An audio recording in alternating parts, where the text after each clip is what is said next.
Մեկ բան հստակ է, որ այս հարցը պետք է լինի Հայաստանի իշխանությունների ամենօրյա դիվանագիտական օրակարգում որպես առաջնահերթություն, ընդ որում նաև Ադրբեջանի հետ բանակցություններում, այսպես կոչված խաղաղության համաձայնագրի նախագծի շուրջ, պետք է այս հարցը հստակ դրված լինի։ Ավելին ասեմ, նույնիսկ ես կարծում եմ, որ սա պիտի լինի համաձայնագրի կետերից մեկը, որ պետք է գերիները ազատ արձակվեն, ընդ որում ոչ թե համաձայնագիրը կնքելուց հետո, այլ որպես հստակ նախապայման համաձայնագիրը կնքելու համար։ Այլապես հնարավոր չէ քննարկել, թե ինչպես պետք է համաձայնագիր կնքվի խաղաղության վերաբերյալ, եթե այնտեղ հայ գերիները հենց այդ հակամարտության համատեքստում վրեժխնդիր կերպով դատապարտվում են և որպես գործիք այդ դատավարությունը կիրառվում է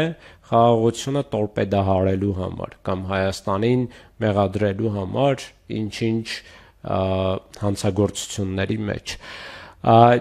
Մնացած մեխանիզմները, դա կլինի ԵԱՀԿ-ի օրինակ Մոսկվայի մեխանիզմը, դա կլինի Կարմիր խաչի միջոցով լրացիչ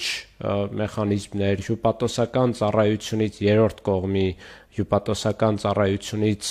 օգտվելու մեխանիզմ, թե այլ հնարավոր մեխանիզմներ, բոլորը պետք է կիրառվեն բավականին ակտիվ կերպով և բոլոր հնարավորությունները պետք է մենք փորձենք։ Որոշները կարող են հաջողության հասնել, որոշները կարող են ադրբեջանական կողմից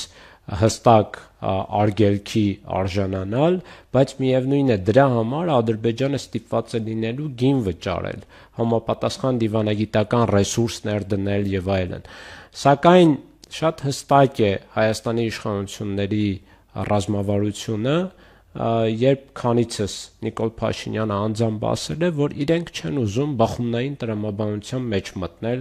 Ադրբեջանի հետ, այդ թվում Արցախի ժողովրդի վերադարձը պահանջելիս, մշակութային ժառանգության պաշտպանությունը պահանջելիս, Արցախի ժողովրդի մասնավոր հանրային սեփականության պաշտպանությունը պահանջելիս, գերիների վերադարձը պահանջելիս և բազմաթիվ այլ պահանջներ, որոնք ի դեպ բխում են նույն Հայաստանի Հանրապետության դիմումի հիման վրա Արդարադատության միջազգային դատարանի առնվազն 23 թվականի նոյեմբերի 17-ի հրամանից, էլ չեմ ասում 21 թվականի դեկտեմբերի 7 և այլն և այլն։ Այսինքն հստակորեն Ադրբեջանը դիտավորյալ կերպով չի կատարում միջազգային ամենաբարձր ատյանի հրամանները, որոնք ընդունվել են Հայաստանի դիմումի հիման վրա։ Ահա այստեղ արդեն բացթողումները շատ մեծ են։